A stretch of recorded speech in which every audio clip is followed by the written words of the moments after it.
എല്ലാവർക്കും നമസ്കാരം. ഇന്ന് നമ്മൾ വന്നിരിക്കുന്ന ഒരു സൗത്ത് ഇന്ത്യൻ ബ്രേക്ക്ഫാസ്റ്റിൻ്റെ റെസിപ്പി ആയിട്ടാണ്. പെട്ടെന്ന് ഉണ്ടാക്കാൻ പറ്റുന്ന ഒരു ബ്രേക്ക്ഫാസ്റ്റാണ്. നമ്മളിത് ഉണ്ടാക്കുന്നത് കുഴി പണിയാരമാണ്. അപ്പോൾ ഇതിൻ്റെ റെസിപ്പി നമ്മളിതുവരെ അപ്ലോഡ് ചെയ്തിട്ടുണ്ടായിരുന്നില്ല. അപ്പോൾ നമുക്ക് വളരെ എളുപ്പം അതെങ്ങനെയാണ് ഉണ്ടാക്കുന്നത് നോക്കാം. അപ്പോൾ നമ്മളൊരു ചെറിയ ക്യാരറ്റ്, അതുപോലെ ഒരു ചെറിയ സവാള, ഒരു പച്ചമുളക്, ചെറിയ കഷ്ണം ഇഞ്ചി, കറിവേപ്പില, പിന്നെ കുറച്ച് മല്ലിയില ഇത്രയും പൊടിയായിട്ട് അരിഞ്ഞ് എടുത്തിട്ടുണ്ട്. ഇനി ഒരു പാനിൽ കുറച്ച് എണ്ണ ചൂടാക്കിയിട്ട് നമുക്കിനി ഇതൊന്ന് വഴറ്റിയെടുക്കണം. വഴറ്റിയെടുക്കാൻ വേണ്ടിയിട്ട് കുറച്ച് കടുക് ഇട്ട് പൊട്ടിക്കുന്നുണ്ട്. 1/2 ടീസ്പൂൺ കടുകാണ്. 1 ടീസ്പൂൺ ഉഴുന്ന് പരിപ്പും കൂടെ ചേർത്തിട്ട് നന്നായിട്ടൊന്ന് മൂപ്പിച്ചെടുക്കുക. മൂത്ത് വന്നു കഴിഞ്ഞാൽ നമ്മൾ അരിഞ്ഞു വെച്ചിരിക്കുന്ന ഉള്ളി, പച്ചമുളക്, ഇഞ്ചി, കറിവേപ്പില ചേർത്ത് കൊടുക്കാം.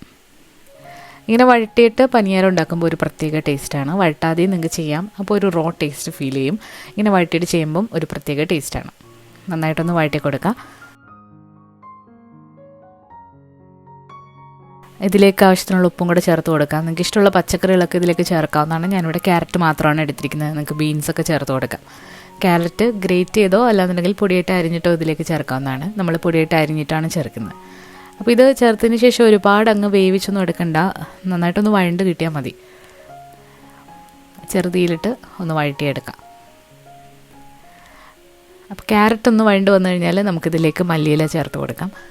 അപ്പോൾ നമ്മുടെ പണിയാരത്തിലേക്ക് ചേർക്കാനുള്ള വെജിറ്റബിൾസ് നമ്മളിവിടെ വഴറ്റിയെടുത്തിട്ടുണ്ട്. അപ്പോൾ ഇതിനി നമുക്ക് ദോശമാവിലേക്ക് ചേർക്കാം.